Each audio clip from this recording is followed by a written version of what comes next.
Thanks everybody for being here today. My name is Dan Fingus. I'm the Executive Director of Vermont Conservation Voters, and I'm very happy to be with you all today to lead us through a debrief of the 2026 Vermont legislative session.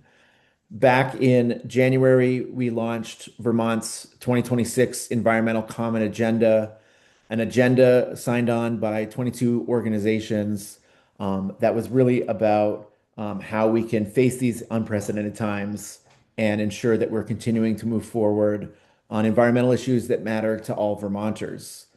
The Common Agenda had four main goals, and those were to protect and expand Vermont's free, fair, and accessible democracy, build resilient communities through strategic conversation or conservation, excuse me, build resilient communities through strategic conservation and development, and to encourage smart growth, housing and transportation, flood resilience, and food security, reduce Vermonters' exposure to toxic chemicals and cut plastic pollution, and advance an affordable, clean energy future.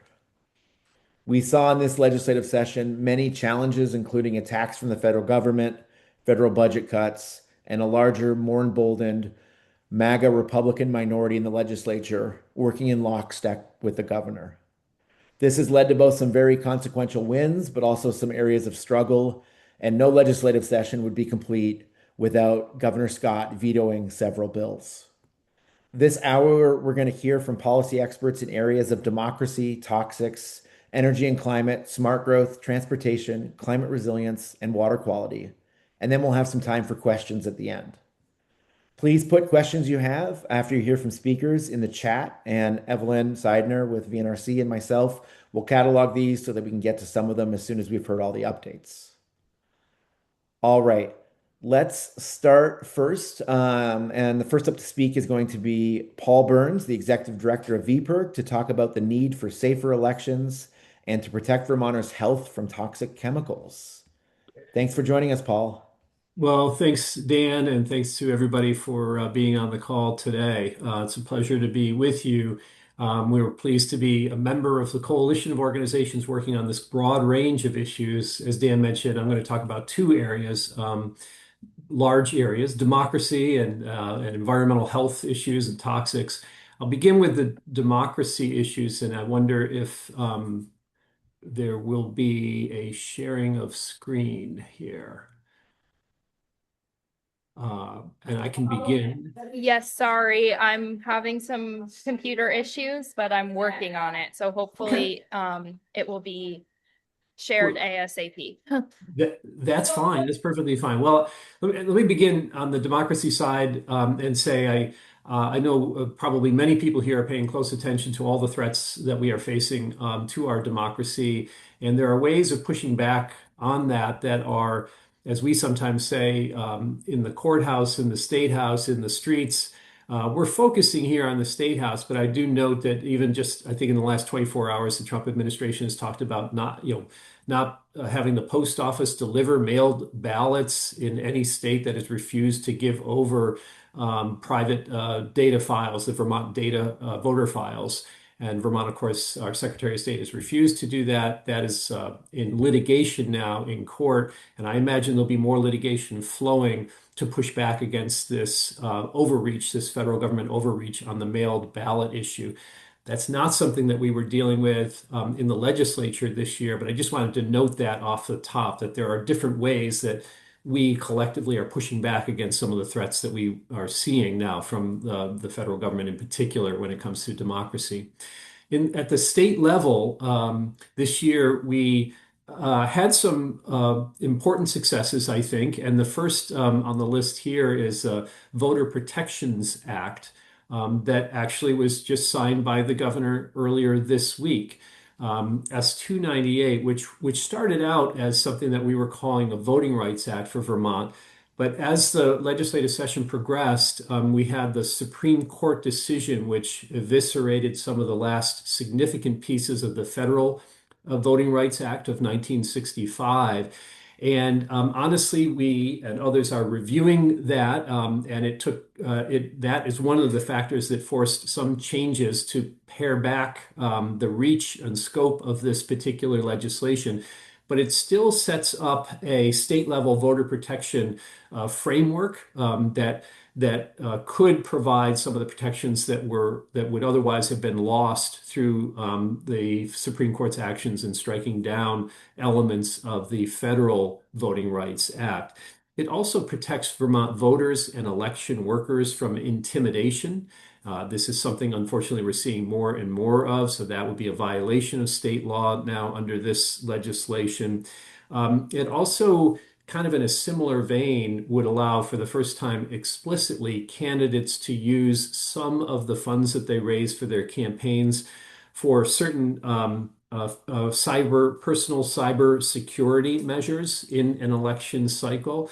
And so it wouldn't allow them, we had to change the language. It wouldn't allow them to go buy a gun for their personal safety, for instance. That came up as a conversation. We said, well, no, we're not trying to get candidates to go buy guns to protect themselves, but around their homes and so forth, cybersecurity measures. Some of them felt particularly, this has happened that where both candidates running for legislative office and certainly for statewide office have been targets of intimidation. And so that's going to be an important feature of that legislation. I'm going to move on in terms of the second bullet there, more disclosure around synthetic media made by artificial intelligence. You're seeing this more and more in our lives every day.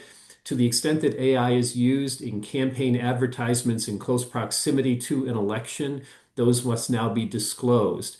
There was some interest in trying to prohibit that kind of thing, but I will say that concerns about potential violations of First Amendment with a prohibition on the use of that technology prevented legislators from straying too far into that area. So this is modest, but it is some kind of transparency that will come in response to some of the negative things that we are seeing out there. The use of this technology without any disclosure at all is a concern, and so that would be addressed under this legislation.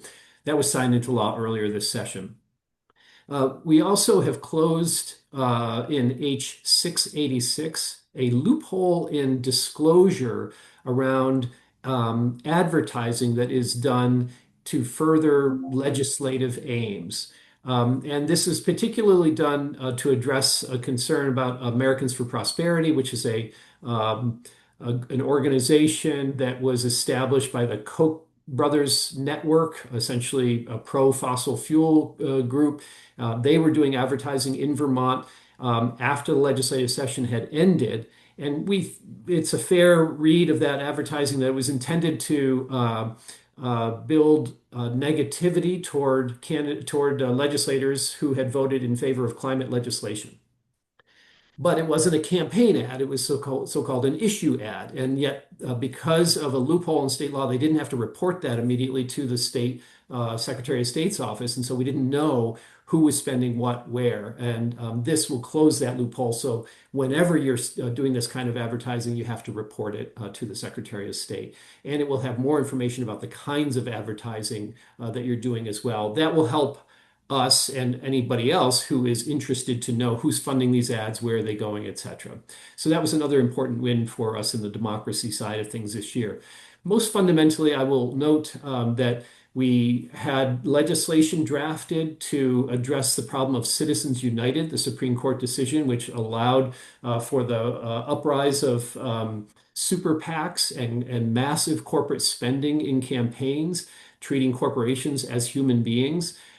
This is a decision that came out 16 years ago by the federal Supreme Court, and it has contributed to much corruption of our campaigns. There is a way to address that, we believe, that would be legal, that would change the framework of how corporations are structured within states, where you could say, we're going to allow corporations to do everything they do now, except engage in using their money to influence the outcome of elections. If you're interested in this, you should know that the state of Hawaii has recently passed this. It's called Corporate Power Reset legislation. And the voters of Montana will have an opportunity to vote on that, a very similar proposal this November. We didn't quite get it out of the blocks this year. We had some testimony offered, but we did not beat the crossover deadline. So that's an issue that is likely to come back next year. And so those are some of the democracy issues that we worked on from the legislative side of things.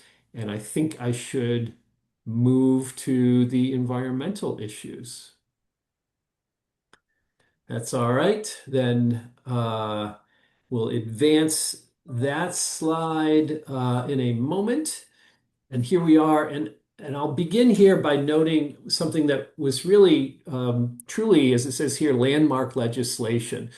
Vermont became this year, and the governor has now signed, enacted into law legislation to ban the use of a very toxic herbicide called paraquat.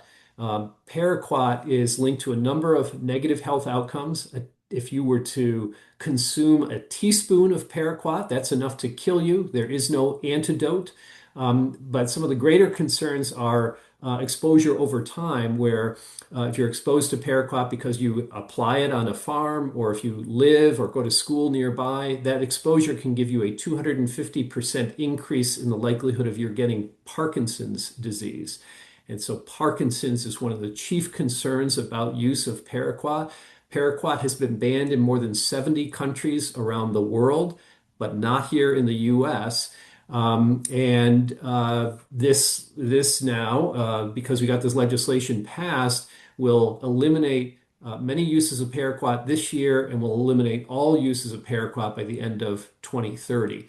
We would have preferred a somewhat shorter timeline for that, but to defeat the chemical industry and some of the farming interests who came in to testify against doing anything in this area, this was really a huge win. We worked closely with the Parkinson's Foundation, many other environmental groups. We had medical doctors from UVM, and the Michael J. Fox Foundation played a significant role in this as well. As many folks know, Michael J. Fox has Parkinson's and created this foundation to help avoid others suffering that same challenging fate.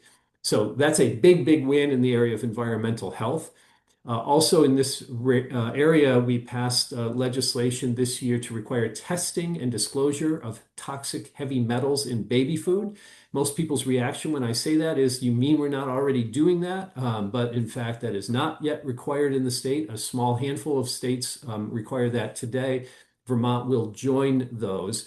And so that the label will have a QR code, and you can look up recent testing to determine whether heavy metals have been found in concerning quantities in baby food. It also applies to infant formula, but infant formula, the thought was that Vermont should not go it alone in requiring that. No state has required that testing and disclosure for infant formula.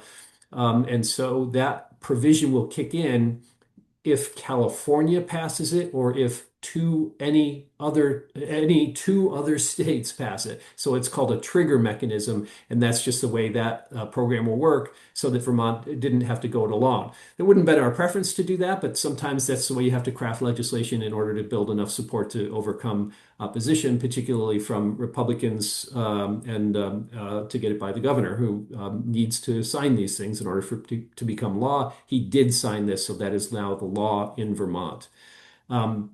On the bottle bill, I think probably everybody's pretty familiar with the bottle bill. This legislation, we've been trying to update the bottle bill in significant ways for many, many years. This bill, a chief element of it increases the handling fee by 1 penny per container. The handling fee is now 3.5 cents for most containers that go back to redemption centers or retailers, and they are paid for every container that they collect in that way. But they haven't had an increase in the handling fee in 17 years. And all other costs, including the minimum wage, has gone up almost 88% in the last 17 years. And so many redemption centers are finding it hard to stay in business. This law will keep more redemption centers in business. It will also increase the number of opportunities that people have to take back their containers for redemption across the state. And it will allow small mom and pop stores not to participate if they choose not to. So there's something in it for everybody. It does not expand the number of containers that are covered by the law, because this governor has made clear that he would veto that legislation if that were to get to him. And so we couldn't do that kind of update, but many other things will make the program work better. Finally, in this area, I'll just note that we had legislation crafted to address the proliferation of plastics and concern over microplastics in particular, looking at single-use plastics. We wanted to reduce the quantity and toxicity here. There are a number of ways to get at that. That legislation, though, received some testimony, but didn't make it out of the Senate Natural Resources and Energy Committee. But the committee is chaired by Senator Ann Watson, who's the chief sponsor of this bill. We just had too many other bills before her this year and not enough time to get to all of them. Our plan is to be back to address this continuing problem of plastic pollution. And so we'll be back on that one. Dan, that's it for me for the issues on those slides. All right. Well, thank you so much, Paul. And reminder to folks, we're going to do questions at the end. If you have questions about the amazing democracy and environmental health work that VPIRG and other partners have been doing, please throw those in the chat. Next, we'll hear from another great VPIRG staffer, Ben Edgerly Walsh, the Climate and Energy Program Director, to speak to how we advance an affordable clean energy future. Thanks so much, Dan. Thanks, Ben. So wanted to quickly overview what we were doing in the legislative session. Obviously, as Paul said, there's certainly other things happening outside of the legislative arena, including in the courthouses. The Vermont Climate Superfund Act, for instance, is being challenged by the Trump administration and some other entities like the American Petroleum Institute. But again, we're really focused today on the legislature. So, first and foremost, in this moment, we unfortunately really have to be focused on defending the gains that we have made. Not just the Trump administration, but the Scott administration are really gunning for climate action. And here in particular in Vermont, there was legislation introduced to roll back, repeal, or otherwise gut just about every major piece of climate legislation that Vermont has, including the Renewable Energy Standard, the Climate Superfund Act, the Global Warming Solutions Act, and a number of attempts over the course of the session, both as standalone legislation and as amendments to various bills to make it a lot harder and more expensive to build solar in the state. And I'm happy to report that all of those failed, from the attempts to open Vermont up to nuclear power, to the many attempts around solar siting. And those, continued, those attacks on solar continued through the closing days of the legislative session, and we're all beaten back ultimately.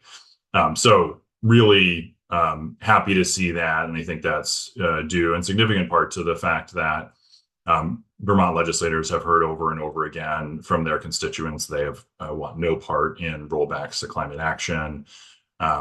Couple of times last legislative session, 2025, there were 500 plus phone calls into the State House that were specifically opposed to that. So, that sort of grassroots action is definitely so far carrying the day, even if it is not happening each and every single time something like this comes up. Moving to the proactive pushes that we had around climate action.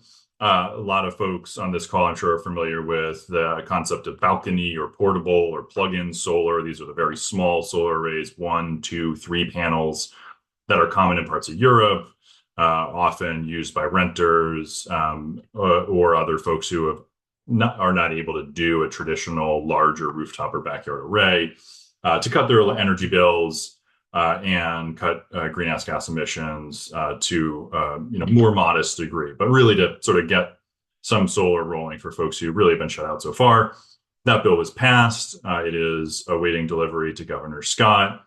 The way the current technology and safety standards that exist in the United States, which this bill endorses, are playing out. Right now, these systems would require some electrical work on the building that they're being installed in. Our hope and expectation is that in the coming years, that will not be the case all the time, that there will be truly plug and play versions of this that are very easy, for instance, for renters to use. And we worked very hard to make sure that the legislation was set up so that that was very easy for Vermonters to access just as soon as that's available. It isn't yet, but when this bill goes into effect, Vermonters will be able to use those versions of plug-in solar that do require some wiring. On larger solar arrays, sort of the other end of the spectrum, at least as far as Vermont goes, H710, which was a bill to make it easier to co-locate large solar arrays, also passed and is also awaiting delivery to the governor. Essentially, it cut some red tape that existed from a law that was passed nearly 15 years ago, which really didn't make any sense anymore and was forcing solar developers to build things like roads and electrical wires that were entirely unnecessary from a technical standpoint, and really only had the effect of driving up the cost of building solar here. On the flip side, we were not able to move legislation to pause rate cuts around net metering, but there was a massive push outside of the legislative arena directed towards the PUC, over 900 public comments opposing cuts to net metering. And as a result, we saw state regulators reduce net metering rates a lot less than we had feared they might. So that's, I would say glass half full. We still have a lot more work to do, and you'll hear more about that from us in the coming months as there's a rulemaking that's going to be underway on net metering going forward. Next slide. We also were able to get past, though, unfortunately, I was going to skip to the next one. Appliance efficiency standards. Also, as part of 202, the plug-in solar bill, the legislature added a provision that we pushed hard for to protect appliance efficiency standards. These are sort of the bare minimum efficiency levels for a whole host of things: refrigerators, microwaves, stoves, etc. If you are trying to sell a product less efficient than these standards in the United States, you are not able to do so. These standards have saved American consumers literally trillions of dollars, billions of dollars just here in Vermont. And of course, the Trump administration is trying to cut them. So this would protect those here in Vermont if the Trump administration is successful in cutting them at all at the federal level. The bill that was perhaps the most groundbreaking here in Vermont in the climate space this year, H727, would have enacted the strongest regulations around data center development, AI data center development of any state in the country, both not just environmental and climate protection, but also ratepayer protection, making sure that these data centers, if they ever are built in Vermont, cannot be passing costs on to Vermont ratepayers. Unfortunately, Governor Scott vetoed that legislation, saying that he was concerned that it would send a signal that Vermont is not open for business more generally. We frankly think that's absurd. The bill was very narrowly tailored specifically and only to data centers.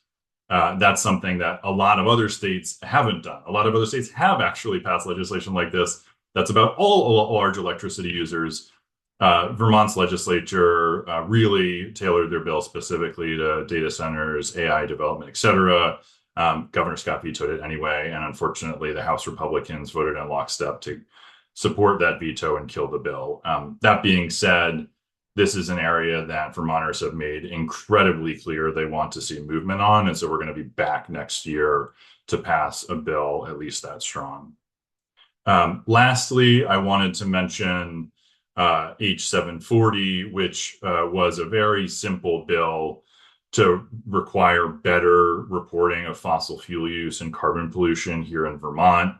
Basically, the idea being you can't manage what you don't measure. We need better information so we can do a better job reducing carbon pollution and helping Vermonters reduce their reliance on fossil fuels, which obviously right now especially have really created some financial hardships for Vermonters. Unfortunately, the Scott administration testified that without the full permanent funding they saw as necessary for this, they would literally not start the work on this, even if the legislature appropriated substantial funds to get that work started. That is what the legislature was doing in this legislation to get the ball rolling.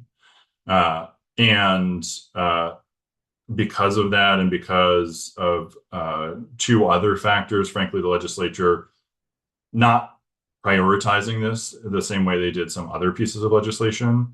At the end, House Republicans also voting unanimously to block a vote on this on the day of adjournment. So unfortunately, this legislation did not move. It is also going to be something that you will be hearing more about from us going into the next legislative session, because it's something that we really have to be doing as a state in order to get our hands around how to really move away from carbon pollution and fossil fuels as quickly as we can. Back to you. Right. Thank you, Ben, so much for that. Again, put questions in the chat if you have questions for Ben about all of those things. I'm going to give a quick update on the food security piece of the Common Agenda. This year was the first time that the Common Agenda it really included in a full way the crucial work of Vermonters to ensure that we have the food and resources to live in Vermont. In the State House, that work is led by Hunger Free Vermont and so many other important organizations. They've seen so many attacks from the federal government, but then have been able to see on the state level some really key victories. Some of those are that Three Squares Vermont slash SNAP funding was fully funded, included in the budget, and ensures that the Agency of Human Services has the resources needed to operate Three Squares. And this is in light of a 25% reduction in federal funding. So this means that Vermont protected the operation of this program for 60,000 Vermonters who tap into the program and the 600 plus grocers and farmers who depend on it as part of their bottom line. They also won $550,000 to the Vermont Food Bank for local food shelves and $250,000 for Vermonters Feeding Vermonters program to bring local food from Vermont farmers to food shelves. It also included $350,000 to NOFA Vermont, that's the Northeast Organic Farmers Association, to operate Crop Cash Plus, and Farm Share programs. While this is less funding than is needed to operate the programs fully at the current level, NOFA is pretty grateful to get that much support and are hoping to continue to operate all three programs in the next fiscal year. It included the funding necessary to continue the work of the Land Access and Opportunity Board to support operations and programs. Back in March, there was the passage of S60, which is the Farm Security Fund that will create a fund so that farms can access payments for losses due to flooding, drought, and other weather events. While no money went into the fund this year, the fund is being set up, and I know it'll be a goal in future years to actually put funding into that fund. The biggest win that they had right at the end was getting $3.5 million for benefit assisters, which is needed help to Vermonters to navigate the ever-changing federal benefits. This is for food, but also other programs, and it makes sure that every Vermonter that needs it is staying on these programs. We know the federal government, unfortunately, has become a really inconsistent and a kind of dangerous place for folks who are in need and need that social safety net. These benefit assisters here in Vermont are really going to help Vermonters stay in these programs. If you'd like more updates on the food security programs and the victories and the work that they're doing, you should check out Hunger Free Vermont at hungerfreevt.org. Next up, we're going to speak to two policy experts from the Vermont Natural Resource Council to talk about conservation, resilience, and smart growth. Tara Miller is the Forest and Wildlife Program Director, and Katie Gallagher is the Sustainable Communities Program Director. Welcome, Tara and Katie. Thanks, Dan. We can go to the next slide, please.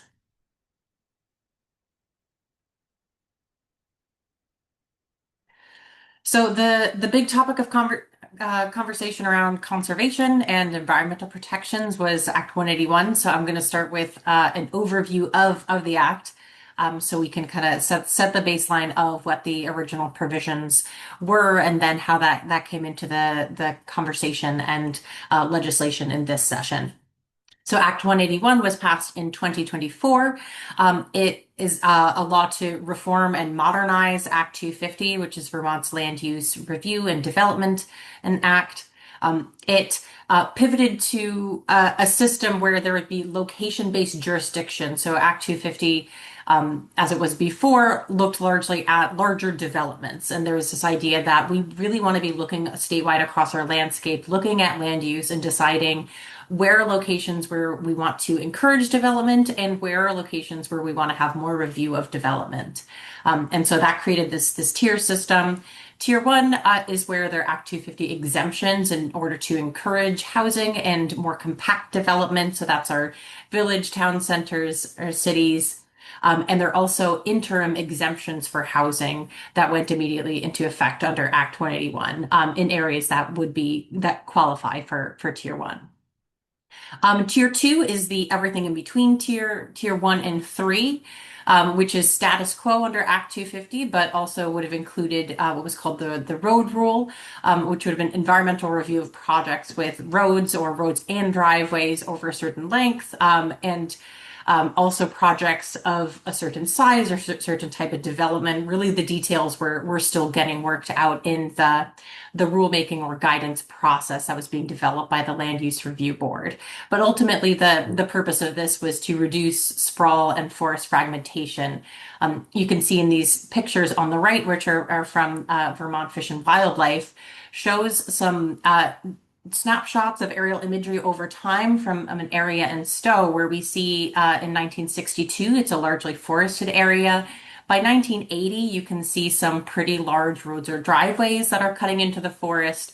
And then in 2007, we see how clearly those long roads or driveways have facilitated development into the forested area and fragmentation of the forest. So we know this is happening, and we're looking at what are the policy tools we could use to address this. And then Tier 3 would have had environmental review of projects in areas with critical natural resources like habitat connectors and headwaters. There was also a new criterion, so projects that go through Act 250 are reviewed under certain criteria, looking at what potential impacts might be, and there weren't any criteria before that would have looked at impacts on forests. And so this new criterion 8C will require that projects are looked at for potential impacts on forest blocks and habitat connectors.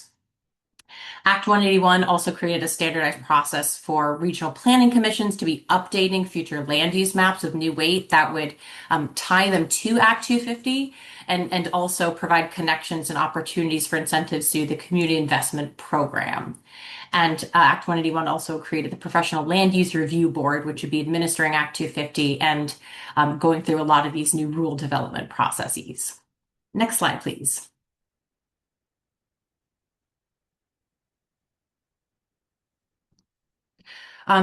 So for this legislative session, the bill that was addressing Act 181 and looking at what changes that folks were interested in making to that was S325, an act related to regional planning, and Act 250 tier jurisdiction. This bill passed the legislature and has gone to the governor's desk. Disappointingly, this law has ended up repealing the road rule and Tier 3, so the major environmental protections that were part of the original act.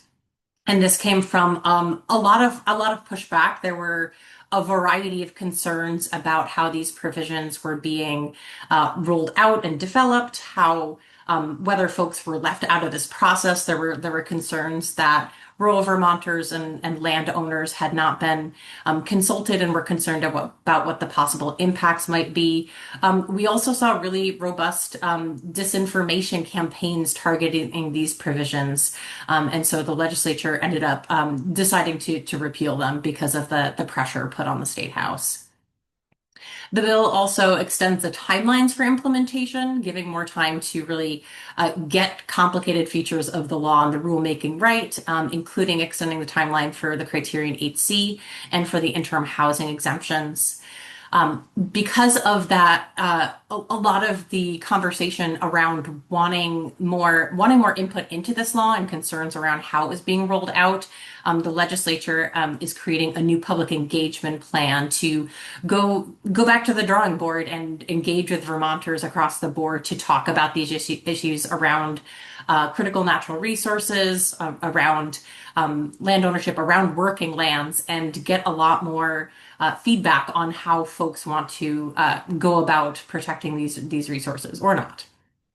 The law also directs preparation of a report on how appeals to municipal permits may be limited, and it clarifies the process for regional plan amendments and amends future land use categories. And both of these Katie's going to touch on a little more later.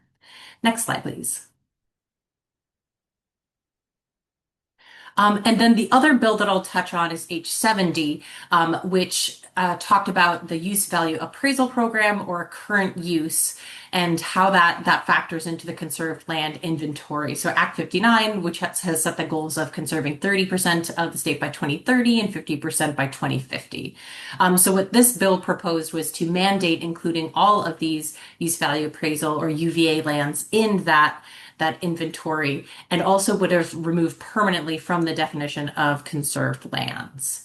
And this did not pass out of the House Environment Committee. Next slide, please.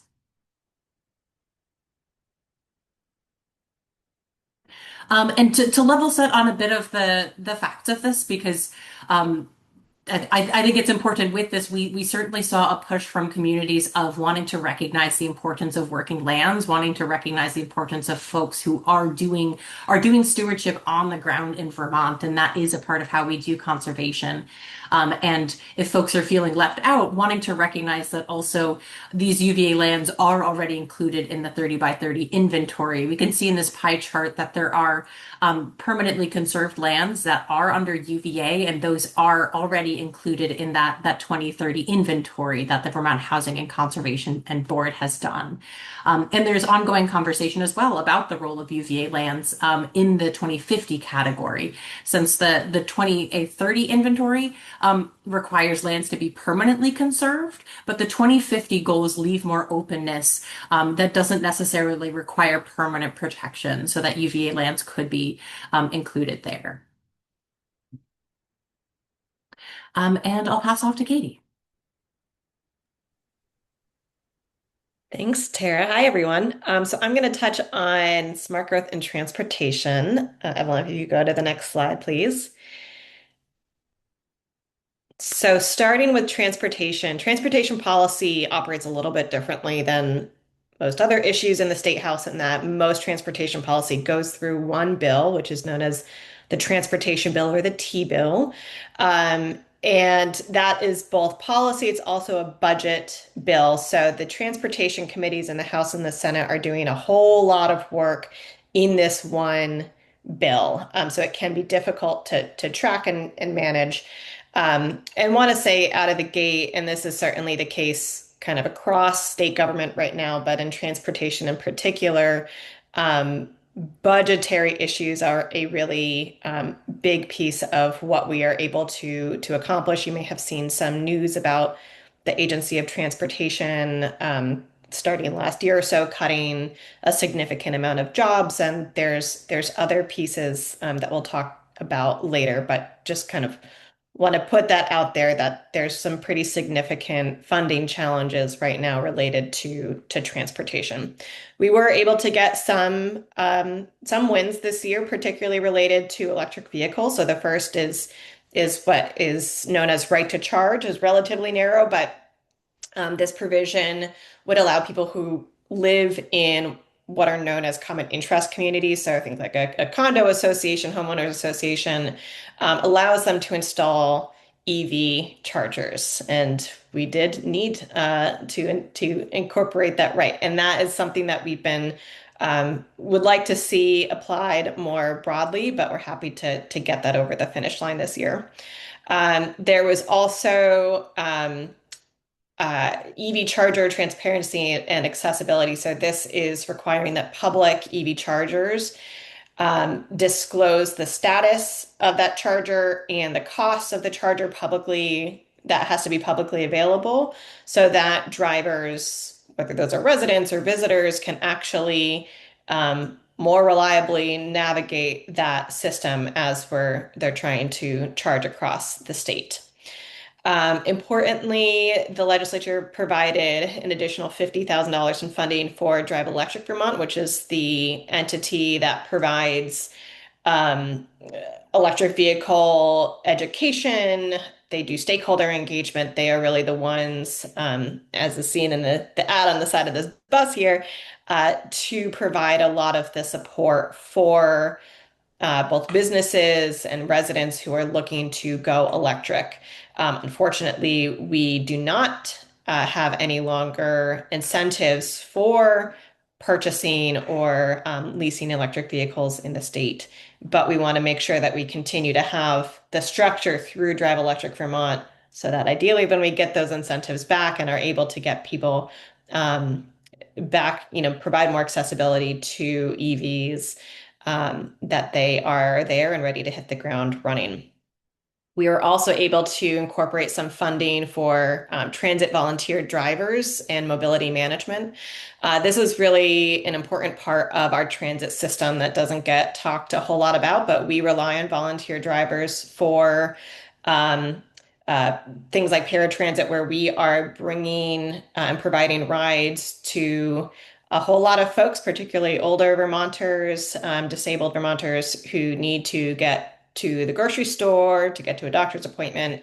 But we need volunteer drivers to do that work. And so making sure that that continues, that service continues is really critical for a whole lot of Vermonters. Um, we this is a little bit of a kind of like wonky change, but there's an important funding program for biking and walking in the state. It's through federal funds called the Transportation Alternatives Program. The long and short of it is that we were able to get more money prioritized for biking and walking that has been kind of pulled away over the past couple of years. So that was a small but important win. And then finally, just want to touch on the mileage-based user fee, providing a little bit more context and information here, because I think that it's going to be a more prominent conversation over the next couple of years. So again, going back to the funding challenges more broadly that our transportation system is facing, one of the reasons for that is because as we have more fuel efficient vehicles, EVs and non-EVs, that means that we have a decrease in the amount of gas tax revenue that goes into our transportation fund. And so a mileage-based user fee, there are different names for this sort of program, but they are being explored by several states across the country. Vermont has been exploring this for several years now.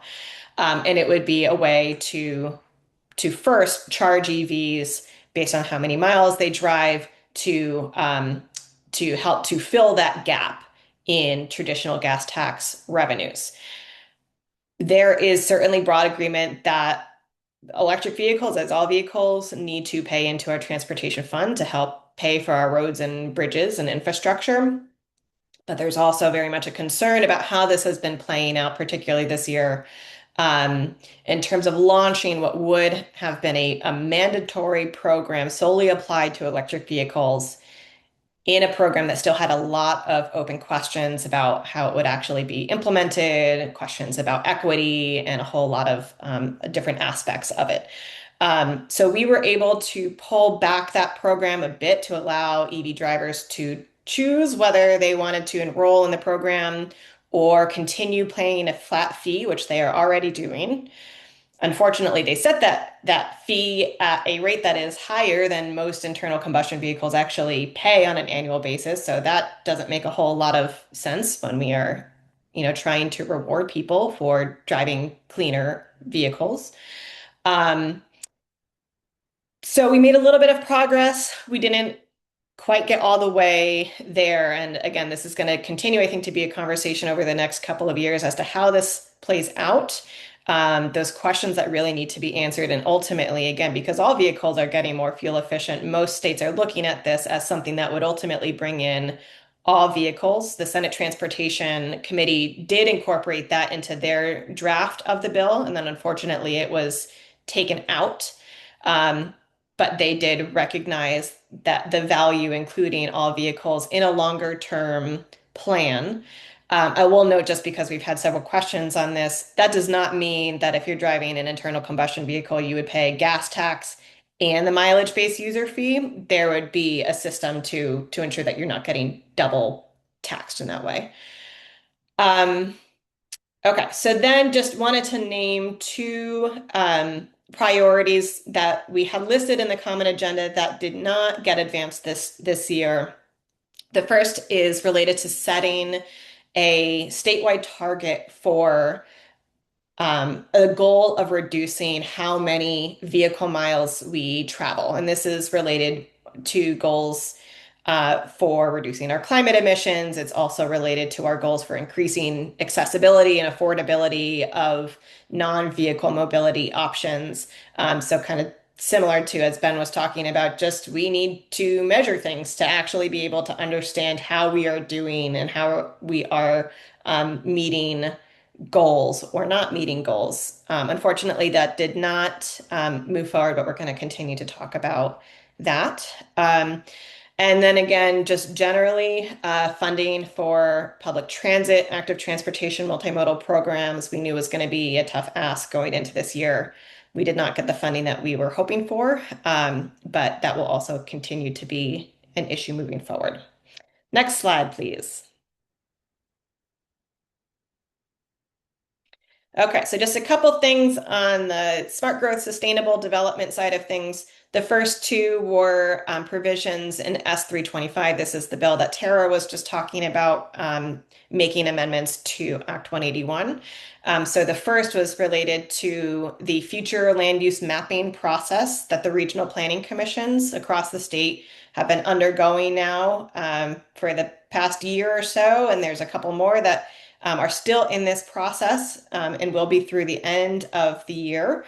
It allows for more flexibility for communities that want to and are eligible to opt into those Tier 1B Act 250 exemption areas where communities want to build more housing in particular.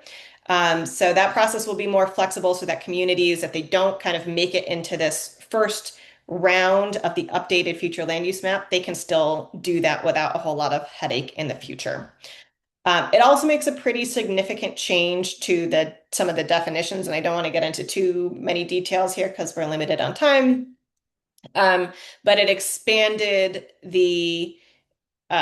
ultimately the amount and the kind of type of community centers that would be eligible for what is considered a downtown and village center, and thus these related benefits.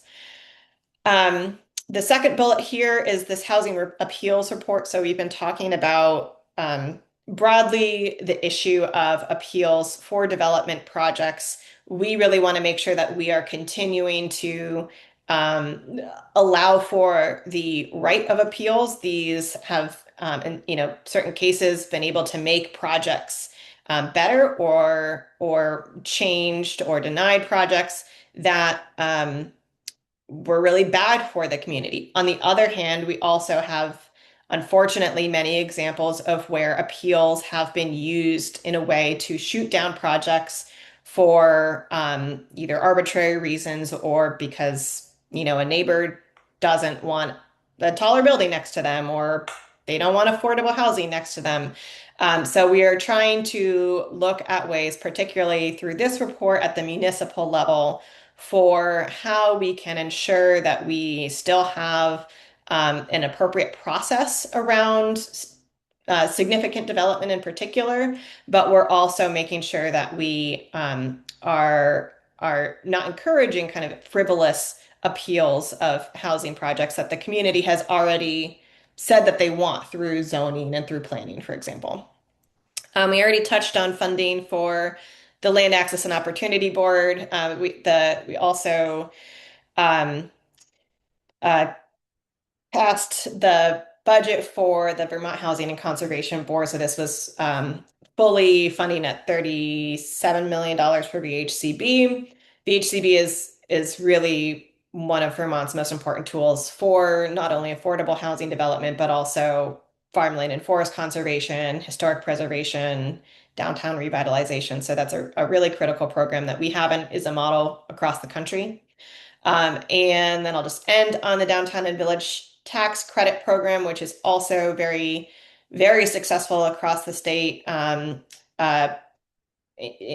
downtown revitalization. But this also just, kind of want to note has done a lot for our very small rural towns and helping to provide much needed funding to revitalize historic buildings in particular. It did not, the legislature did not expand the program as we had hoped they would, but it's still there. It got funded, so we'll continue to push that forward.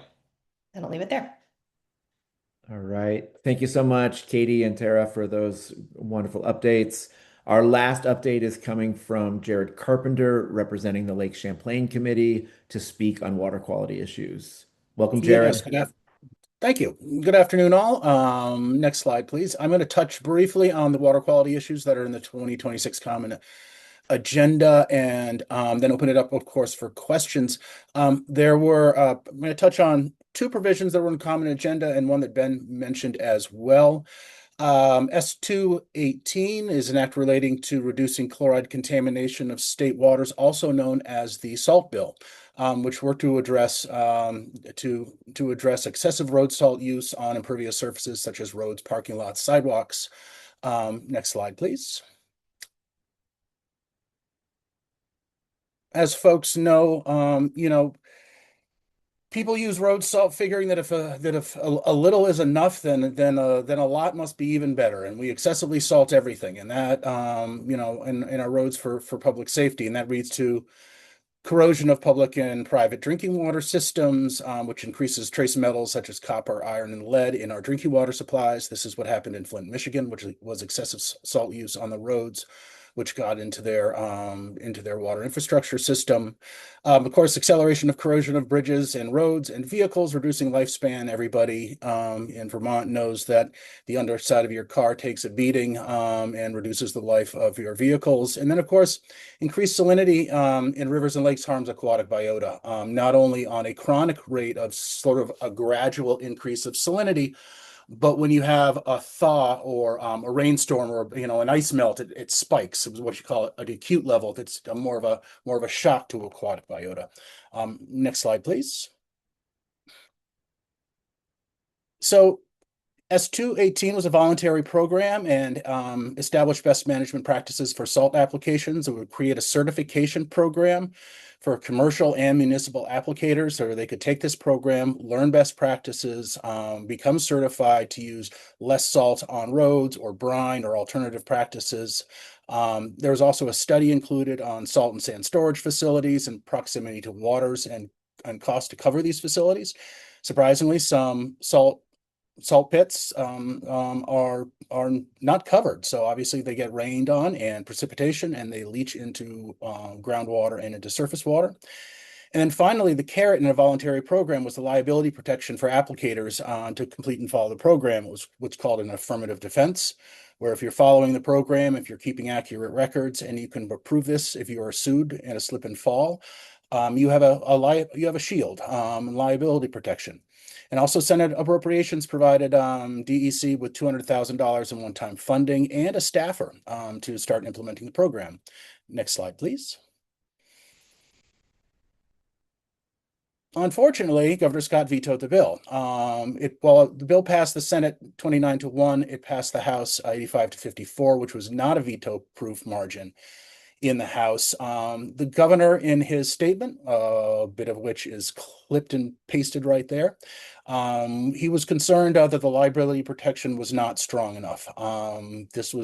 The liability protection that was in the bill was the result of negotiations between a number of parties, and that was the best protection, but it was not complete immunity. So we will go back next year and hopefully be able to come up with fix what the governor didn't like, and hopefully move the bill again next year, because it was very overall a popular bill. So next slide. Another provision in the Common Agenda was a stream restoration general permit. As some folks may know, ever since the floods of 23 and 24, removal of small dams and expansion of culverts has become increasingly popular and is being done more and more across the state. 10 years ago, there's just one or two people doing it.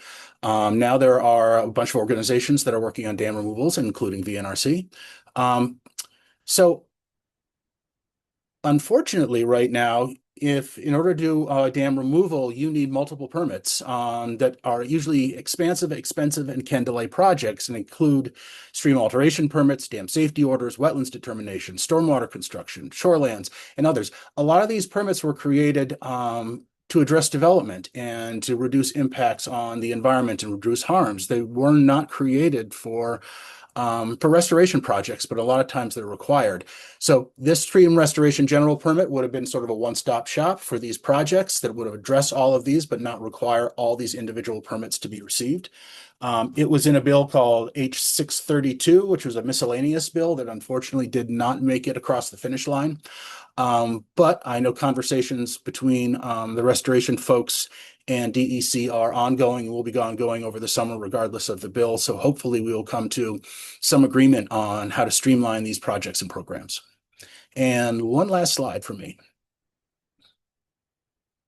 Ben mentioned data centers and water use. There was provision in the bill. As I like to say, we did not have data centers on our bingo card going into the legislative session this year, but it did come up. I think in light of what happened this session, the popularity, it might very well find its way onto the common agenda for next year, although I don't want to speak for Dan.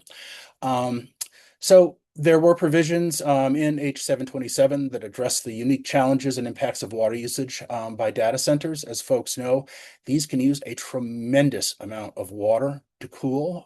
What's called an open loop system. You can use up to, which for a medium-sized data center can use 300,000 gallons of water a day. There are only so many spots where you could put that kind of water usage. It would be the lower Connecticut River or Lake Champlain or Lake Memphremagog. So of course became a topic of concern for the Lake Champlain Committee. The bill required a closed loop cooling system, which would reduce water use and full permitting for surface and groundwater, as well as measures to address PFAS discharge that may occur. And if water use was above a certain threshold, additional studies would be required in order to address, additional impacts to the environment, such as erosion, wetlands impacts, things of that nature. So actually, I do have one more slide. I just remembered. Ben touched on this as well. Unfortunately, Governor Scott vetoed this as well, stating several reasons. As Ben mentioned, it was generally deterring development in general, even though the bill was drafted very specifically to address data centers. We will try this one again next year for sure. And that's it for me. Thank you. Thanks, Jared. And we've got about 10 minutes left for questions. We can probably shut down the screen share for the questions period. Ben and maybe Jared, but Ben, we'll start with you. First question. When Governor Scott vetoed H727, the data center bill, he claimed he might have signed it if the final bill had been closer to the House version. What was the difference between the House version and the final version? I appreciate the question. It was, well, I'm going to there's a lot to say about that, and I don't want to take up the whole 10 minutes. So I'm going to drop a link in the chat that has real blow by blow, along with probably another one that's even more detailed on like what's literally in the bill, and hopefully Jared can drop something that gets into more of the water provisions, because the way we sort of split it up, VPIRG was the lead on the energy and climate provisions.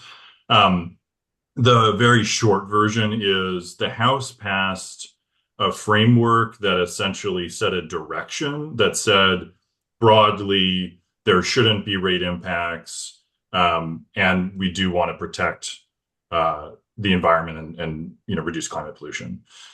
There were some fairly strong provisions on the water space. I don't know if Jared can jump in there, but in the energy space, and especially around ratepayer protection and reducing climate pollution, it was very vague. There was language like mitigate the contracts that the utilities would have to have with the data center should mitigate unwarranted impacts on other ratepayers. Now, if you understand the definition of the word mitigate, that means reduce. And the flip side of that is not eliminate, right? So it would inherently allow some unwarranted impacts on other ratepayers. Now, having that language would have been a lot better than not having that language. That's what I told the House when they got this bill across their first hurdle. And I think they deserve a lot of credit for making sure this bill happened and setting up a framework that the Senate could build on. But when the Senate passed it, it said things like insulate other ratepayers from all costs associated with data center development. So there's like several dozen examples of language that are like that, but that sort of gives you a flavor of what the difference is. The bottom line is Scott would have signed a weaker bill that was less protective of Vermonters, and refused to sign a stronger bill that was more protective of Vermonters. And that is absurd. Again, I'll drop in the chat a couple of links if you want to dig into the details more. And no, Ben covered covered it well. The water provisions actually in the House bill and the Senate bill were fairly similar. The Senate version was more prescriptive in its water use, such as requiring closed loop cooling system rather than just recommending it. The PFAS provisions were a bit different, and some of the other matters were refined. But as Ben said, it was a more overall the bill became more refined and more protective, but still applied only to data centers as it advanced through both chambers. So it was certainly disappointing. Thank you both. And I think as Jared and Ben have both said, I mean, I imagine this issue is going to come back. It's, we're leaving our state unprotected right now. Many other states are taking action on this, as are individual cities and towns across the country. And so this is definitely a way that we need to continue to work on this legislation so we can protect Vermonters from the worst ills of data centers. Paul, I know you had some back and forth in the chat about this, but do want to ask this for the whole recording regarding the effort to restrict corporations' power to engage in political spending. What was the name of the initiative? How would we refer to it, and maybe give a little more information on that effort? Yeah, thanks, Dan. So as I said in the chat, it's typically referred to as corporate power reset. We are, it's the way that we believe we can legally prevent corporations from spending in elections is to use the power that the states have always had, which is the states are the entities, the legal entities that create corporations. You go to the state to become incorporated, and the states control what powers those corporations shall have moving forward.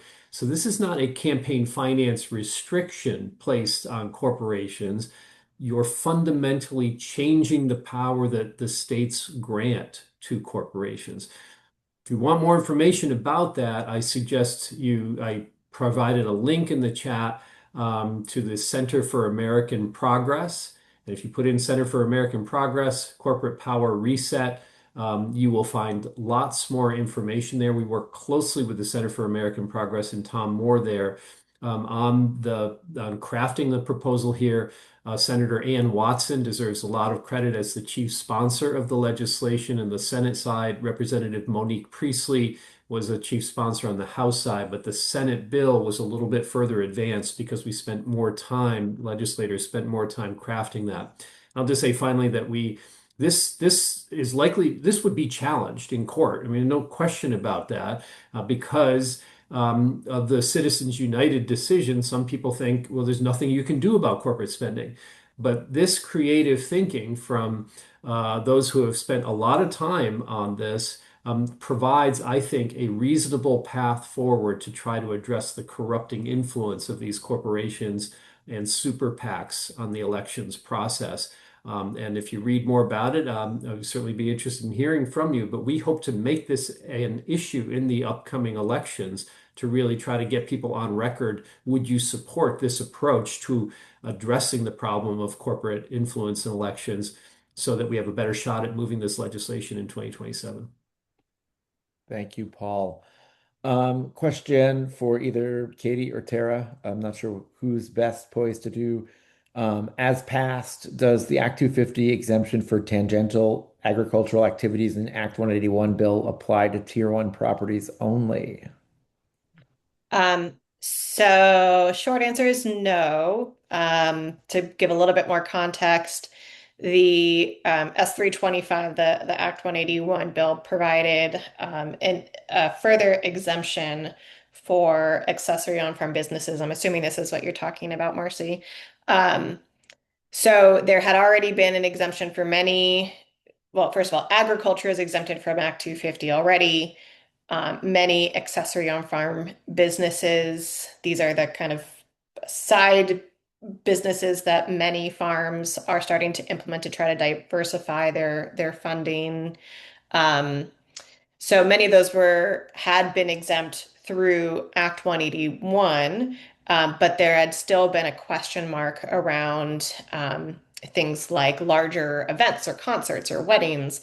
There's been a lot of conversation around that, and nobody had really been able to get to an agreement. And then, as a floor amendment, there was an addition to S325 to just exempt those types of accessory on farm businesses as well. So there's no restriction on kind of geographical limitations on where those exemptions exist.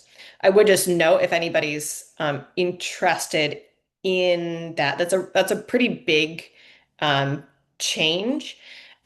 A lot of those impacts can be addressed through zoning or municipal ordinances. And so I'd just say, like, if there is any concern in your community about the impacts of those types of larger event businesses, that you can, look to your town and talk about whether it's a noise ordinance or something like that that might help to address some of those impacts. Thank you, Katie. One more quick question before we finish. Ben, Vermont seems to have very little wind power generation. Are there any legislative obstacles that need to be addressed? Yeah, there's one in particular. I mean, certainly there are potentially some other, minor changes that could be made to state law and rule to create a little bit more of a framework that we could use to develop wind going forward. But the core one that really is essentially a statewide ban on wind power right now is what's called the wind sound rule. The Public Utilities Commission was directed a number of years ago to come up with some sort of regulations around sound from wind turbines, wind farms. And what they ultimately came up with was a rule that, from our perspective, and we hired an acoustics engineer to work on that. That is to say, VPERG did, as well as an attorney, and really dug into the science around noise and sound. And, from our perspective, it was pretty clearly not based on any science around public health, which is, again, from our perspective, what it really should be based on. So the standard is so strict. It is a stricter standard than we have for any other development in the state. Is the simplest way of putting it, from a sound and noise standpoint, and essentially doesn't allow wind to be built in the state. So yes, that ultimately does need to be reformed. We're hearing more and more about how maybe we need to slow down, certain laws. We might see a push next year to roll back parts of the renewable energy standard because renewables are getting harder to build because Trump's making them harder to build. Well, we've taken one of the key resources off the table here in Vermont. And that's certainly part of the problem that we could fix ourselves here. Thank you, Ben. Thank you to Paul, Ben, Tara, Katie, and Jared for presenting today.